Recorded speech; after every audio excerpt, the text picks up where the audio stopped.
Welcome to the official YouTube channel for the Colin Cowherd podcast. Go on, hit the subscribe button. There you go, right down there. If you want to be among the first to hear my weekly takes, NFL, college football, more, right there. Denver, Los Angeles Chargers. So this was one of my bets of the week. I had a winning week on Blazing 5, and one of my bets was this was a coaching mismatch. And I figured if you take away the Denver game against Houston, where they had a lot of turnovers, for 6 of the 7 weeks or 5 of the 6 weeks, Denver just plays good defense, doesn't turn it over, and Russell picks up first downs on 3rd and 4 running around. They did it again today. They had one big play over the top, Russ to Cortland Sutton, who made a hell of a one-handed catch. It was a great one of the plays of the day. Yeah, it was. But so Pete Carroll, defensive coach, one of my knocks on defensive coaches, they don't understand the urgency and importance of quarterback. They say they do, but they don't. Sort of like guys who say, hey, I work hard for a living. They work 42 hours a week. No, 55 to 60 is working hard for a living. So defensive coaches tend to say, hey, I take quarterback seriously. You don't really, if you think Geno, you can leave Russ and go to Geno and Drew Lock, and Pete has trumpeted both, right? So right now, Seattle's 6-7, and they're done. I mean, they're basically, their offense is praying that Noah Fant, DK Metcalf, or one of their backs make a big play. There's no creativity to it. But so Denver's interesting. Go look at their schedule. They have reeling Detroit next, the Chargers, New England, which is like a soft tank. Denver, John, I think Denver's going to make the playoffs with 10 wins. And it shows you the value. If the Denver Broncos hire Payton immediately, Seattle never won this trade. It was always a bad idea. Couldn't I argue that? Yeah, I mean, I do think it was time to pivot if you're going to keep Pete. Like they had run their course, those two, Pete and Russ. And I think watching this game today, and I'm sure we'll get into some of these defensive coaches, we've been talking about it forever with Bill. You're seeing it with Tomlin. Isn't it just kind of time? Isn't it just kind of time? Like, listen, I have nothing to say about Brandon Staley. It's been said over and over. Like, that's done. My whole take on the Chargers is it doesn't work in LA. It just doesn't. It really does not. I mean, it just, and I know they're not going to move. They just built, but it's a disaster. They're never going to have fans. Their ownership, they're always going to be second fiddle.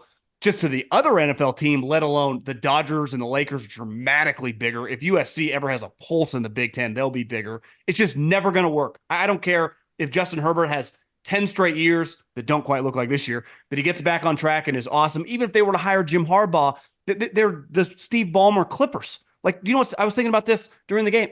You know Ballmer's mistake? He should have just gone to Vegas or Seattle with the team and been the big fish in that pond, or been the only basketball team. It's never going to work with the Clippers, but he has more of a fighting chance in the NBA. It's a little different in the NBA. Football, they have no chance. They're never going to have fans. It doesn't work.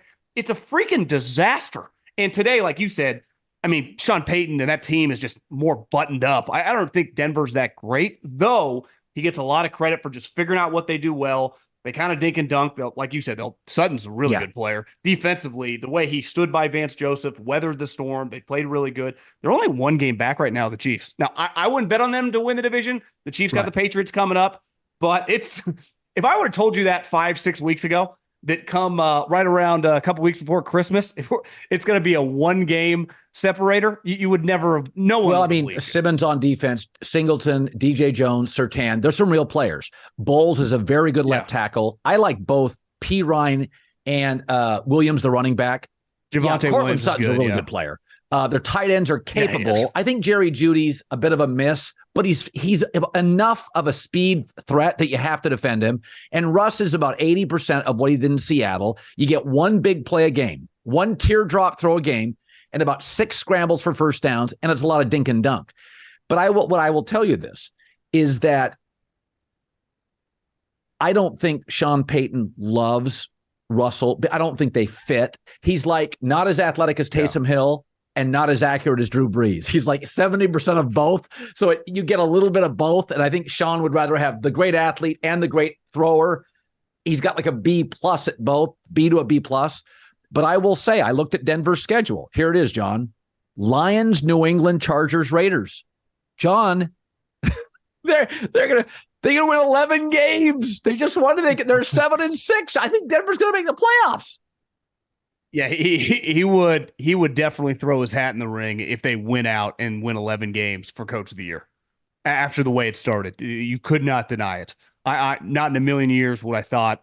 Obviously today I thought they were going to win, but just the way this has Crazy. gone, it's pretty crazy. I also think, and you've been on this side forever, and I thought it was on full display today.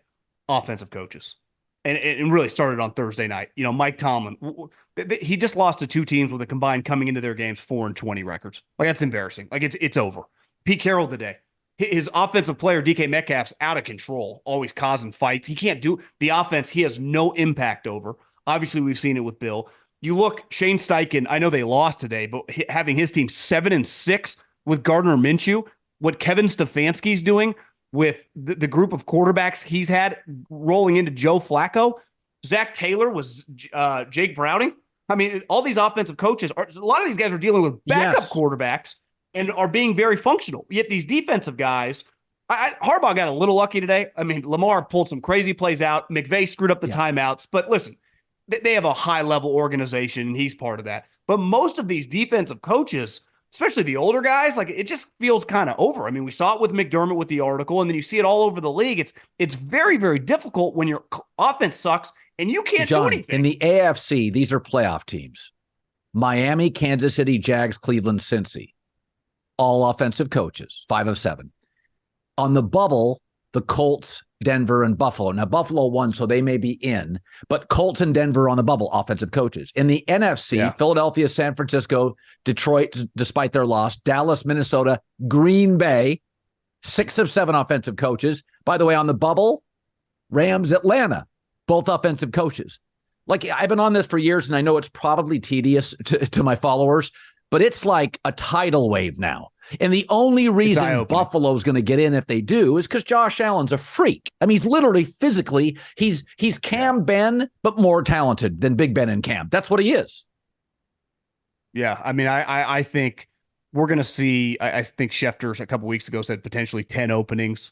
We'll see how it all breaks. Obviously, the AFC and NFC South, depending on who, gets in and doesn't, who they fire.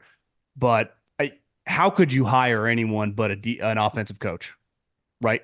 Because obviously the most important guy in your organization, whether you draft him high or whether he's already on your team and you're going to pay him a lot of money, is the quarterback.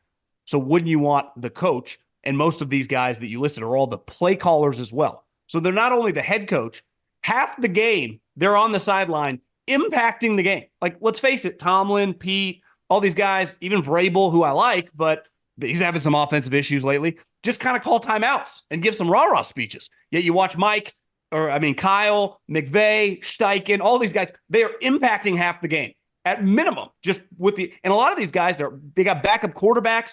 Obviously, during the week, they're in them with the meeting rooms. The impact they have on a weekly basis, even separate from Sunday, it's hard to even quantify, especially the way the sport's played now, right? The rules are on the side of that guy dramatically. I mean, and it's only shifting. It's not like we're ever going back to the barbaric hits that we all grew up on. Those days are just over. So the offensive side of the ball, the offensive play callers, even these backup quarterbacks are proven like you can function with Jake Browning.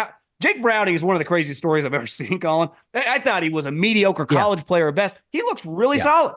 And it shows you high-level guys in probably any industry.